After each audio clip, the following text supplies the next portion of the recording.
हमारे बीच सभी उपस्थित मेरे बंधु बांधव, क्योंकि अध्यात्म की दृष्टि से हम सब लोग एक परमात्मा की संतान हैं।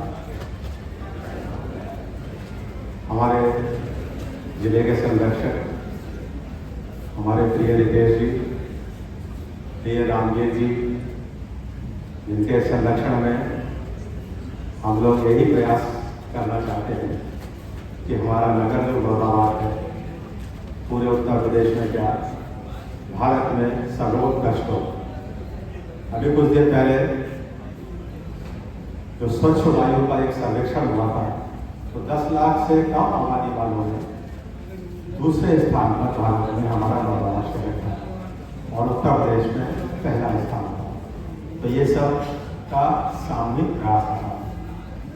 आज जैसे हमारे वीरेंद्र अरोड़ा जी, उनके प्रयास से और उनके समर्पण की भावना से जो ये कार्यक्रम शुरू होता है, सबसे सुंदर इसकी विशेषता यही है कि हम चाहे किसी भी क्षेत्र में हो, किसी भी क्षेत्र का प्रतिनिधित्व कर रहे हो, लेकिन जिससे हमारी पहचान यानी सनातन धर्म, उस सनातन धर्म में हम सब लोग एक होकर, इकट्ठे होकर अपनी सब दुर्भावनाओं को, भावनाओं को मिलाकर हम यहाँ उपस्थित होते हैं।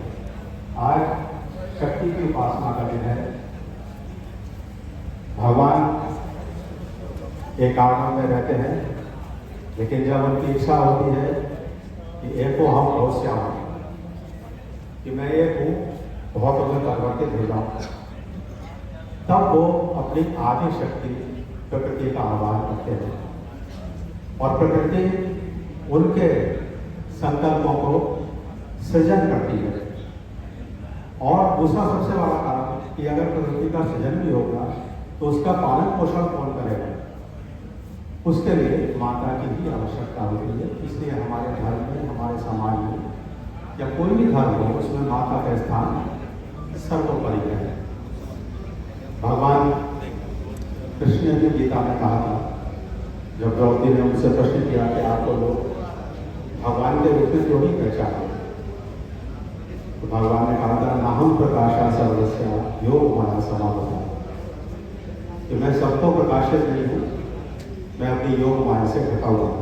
तो योग माया मूल प्रकृति, आदि शक्ति, जब इस सृष्टि के पालन पोषण के लिए अपने विभिन्न स्वरूपों में विभक्त होती है, तब हमारे लिए वो सर्वोत्कृष्ट होगी।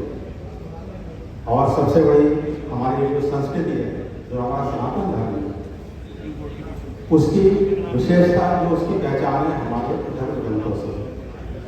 भगवान ने सृष्टि रचना करी, लेकिन इसको संस्कारित करना, इसको कैसे चलाया जाए, इसके लिए भगवान ने वेदों की रचना की। वेद इसलिए अपौरुषेय कराते हैं, इनको केवल भगवान ने प्रतिपादित किया और किसी मनुष्य ने नहीं। तो इस प्रकार जब हमारा सनातन धर्म तो किस पर आधारित हो गया कि हमारी पहचान कैसे, विश्व में जर्मनी, अनेकों देश हैं, चाइना, रशिया, फ्रांस, ये सब कहलाएंगे क्या? अपने अपने देश में कोई चाइनीज चलाएगा, कोई जर्मन चलाएगा, तो क्या किसी देश में रहने वाले उनसे उनकी संस्कृति या जाति की पहचान होगी या जाति की पहचान होगी?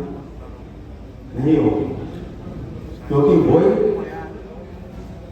नागरिक अगर किसी देश का अपने देश में भारत में आ जाता है तो क्या वो हिंदू कहलाए या भारतीय कहलाए? इससे ये सिद्ध होता है कि हमारी पहचान हमारे धर्म ग्रंथों से ही है। तो धर्म ग्रंथों के आधार पर हमारे सनातन धर्म की पहचान है और उसमें ही सारे विश्व को चलाने के लिए सारे धर्म आदि दिए गए हैं। तो भगवान ने जब शक्ति को पैदा किया तो उन्होंने ही हमारा वात्सल्य रूप में हमारा पालन पोषण किया। आध्यात्मिक दृष्टि से अगर देखा जाए तो अगर भगवान की भी प्राप्ति करनी है तो भी शक्ति को प्रसन्न करना आवश्यक है। तो माता भगवती केवल ऐसी आदि शक्ति है। उन्होंने जब इंकारनेशन लिया, जब अवतार लिया तो माता पार्वती के रूप में लिया और पार्वती के रूप में लेकर अवतार उन्होंने गृहस्थी के समस्त कर्तव्य हम लोगों को प्रदान किया।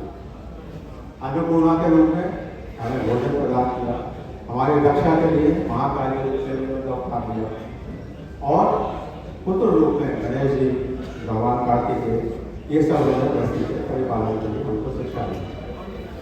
तो सबसे अच्छी बात आज इस कार्यक्रम की यही है कि हम, जैसे मैंने पिछली बार भी कहा था कि अगर हमें अपने सद्गुण लाने हैं तो साधना के स्वरूप को अपनाना पड़ेगा, उसकी प्रैक्टिस करनी पड़ेगी।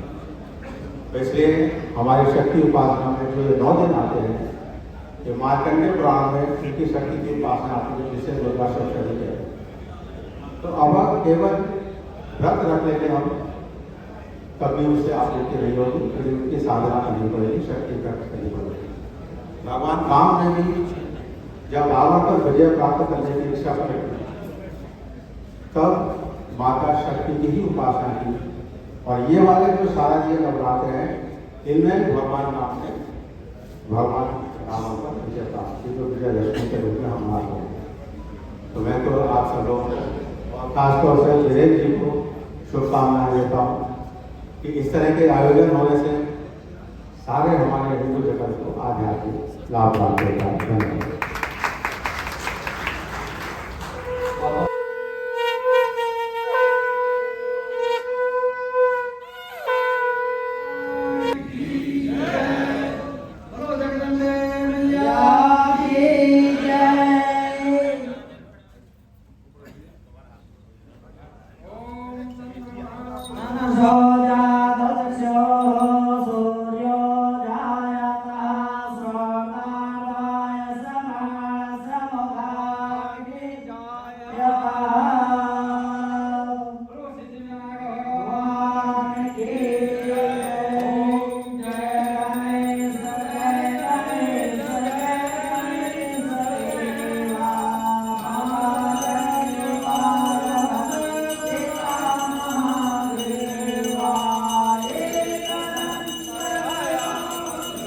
चक्र चलोगे, किसी समय को लेके चलो, आप आइए, मैं लेके सारे उनके यही रीति थी कि सारे दुनिया के काम कर दो। अरे जेपी का फोन आ जाएगा।